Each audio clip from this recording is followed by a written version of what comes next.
Yo, what's going down, y'all? It's your homie Jay Greene coming in hot, kinda. I know this review is hella late, but I had to speak my mind on a new and great Netflix original, and I'm talking about They Clone Tyrone.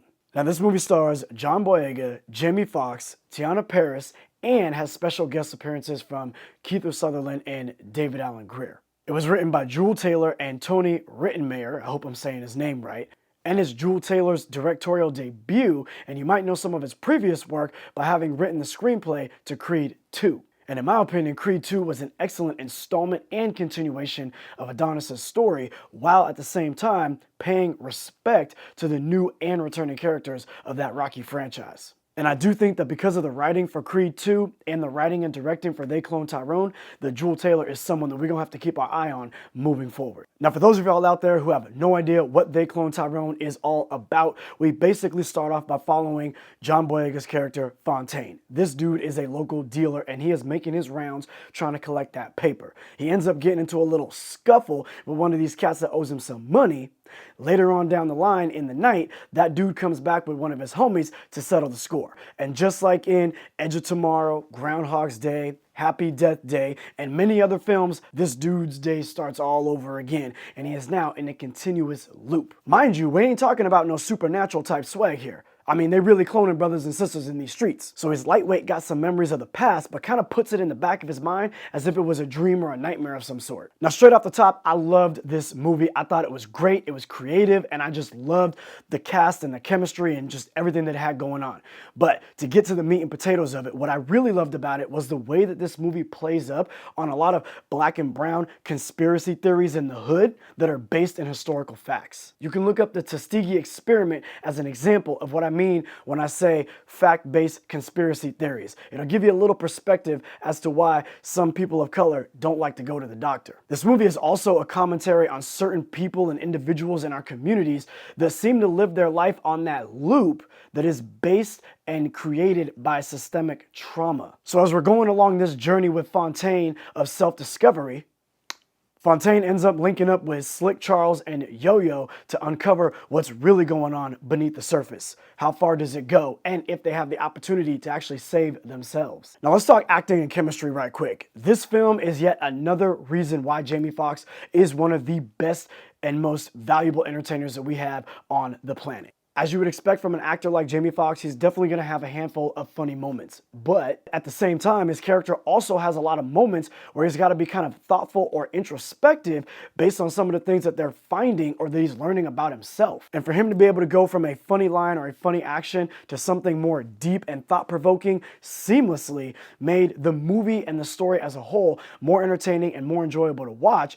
And it also made his own character that much more engaging. Yo-Yo has an arc throughout the entire film that Teyonah takes us through perfectly. She's basically a working girl that doesn't want to be a working girl, but there's a lot beneath that you'll uncover in the film when you watch it. And I love the working relationship between Yo-Yo and Slick Charles. Not only was it hilarious and heartwarming at times, but the chemistry between Teyonah and Jamie was so great. I really felt like when I was watching them that these two characters actually knew each other for years. Now, John Boyega's character knows him, but he don't really know him like that. He's more so on the outside looking in if we're coming from a friendship standpoint, which adds to a great dynamic between the three of them throughout the film because each one of them knows that they have each other's back, but they're kind of reluctant to admit it. So as we're seeing this team and their bond develop over the course of the film as they're trying to uncover this crazy-ass conspiracy, and based on the time that we're spending with our three main characters, this movie, I would say, is a healthy combination of serious, funny, and thought-provoking. And all of those elements fit extremely well around the through-line narrative of this cloning situation. Now, speaking of the narrative, I loved it. I felt like this right here was a deeper and more thought out version of Us. I feel like it takes inspiration from The Twilight Zone and other sci-fi horror movies from back in the day, but at the same time makes it its own. You're definitely going to get a few twists and turns that I feel were set up very well throughout the film. When it ends, you're going to feel very satisfied with how it ends, but at the same time, you're going to want to see what happens next. I also want to give a special shout out to Ken Singh, the cinematographer on this film. This movie was beautiful in my opinion. We're used to seeing super clean and polished images most of the time on these streaming platforms these days, which is great, but based on the style of this film, the texture and environment of where it actually took place, Ken was able to give it a film look and texture that definitely took me back to the days when I would be roaming the aisles at a Blockbuster Video looking for the next movie to watch, a hidden gem if you will. And I feel like that's what this movie is gonna be for most of y'all out there, a hidden gem. Because unfortunately, Netflix still refuses to put their movies in theaters or promote them well enough for someone who's not searching for it to find it. I definitely recommend that you check this one out on Netflix if you haven't already, and if you have, watch it again. And just curious, am I the only one that really wants Netflix to start releasing more of their good movies in theaters? I understand watching it from the comfort of your own couch, especially if you're a parent, which I am a new parent. I can't get out to every movie, that's why it took me so long to give you this review. But at the same time, when I do see a great Netflix film or a great movie on streaming in general, I kind of look back in hindsight like, man, I really wish I could have seen that in theater for the experience. Holla at me in the comments below. Your homie, Jay Greene, I'm out.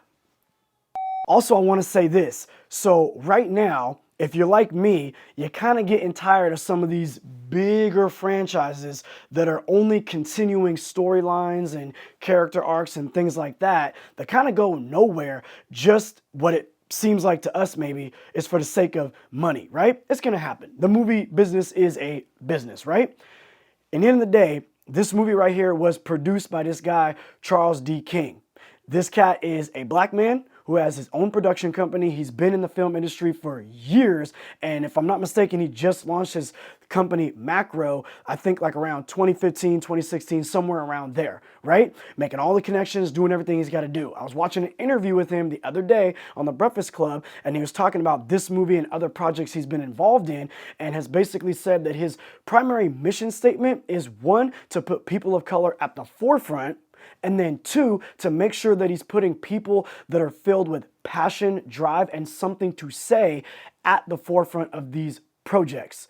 So the reason why I'm telling you that is because there's actually a couple other projects that he's put out already that I want to watch, and hopefully, if they're good, I'm not going to bag on them if they're bad, but if they're good, I'm going to bring you some reviews for those things. But I want to say that this movie is not just a movie that you should watch because I think it's really great, and I think you'll get a kick out of it, and you'll enjoy it, and maybe you can identify with certain things in it, but I also think that it's great that Netflix would choose to distribute this movie on their platform, and that he was able to get this movie made, and it does speak to different things that black and brown people deal with in the community, having fun with some of those conspiracies, of course, but at the same time, it's a black produced, black led, black directed, first time black director, all those different types of things. I gotta give Netflix props. I give them shit for not putting stuff in the theaters, but I gotta give Netflix props that they do take chances on first time creators and a lot of people of color. So once again, a little PSA from your homie right here.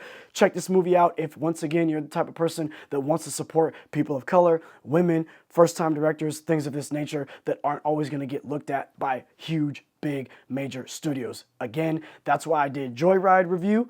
Hella funny movie, female-led, Asian cast, great, woman director, wonderful. And that's why I did Flaming Hot, because I heard great things about those films, wanted to see if they were that good and try to bring that knowledge to you so you too can check out how great other perspectives and cultures can be when their voices are lended to the cinema. Holla.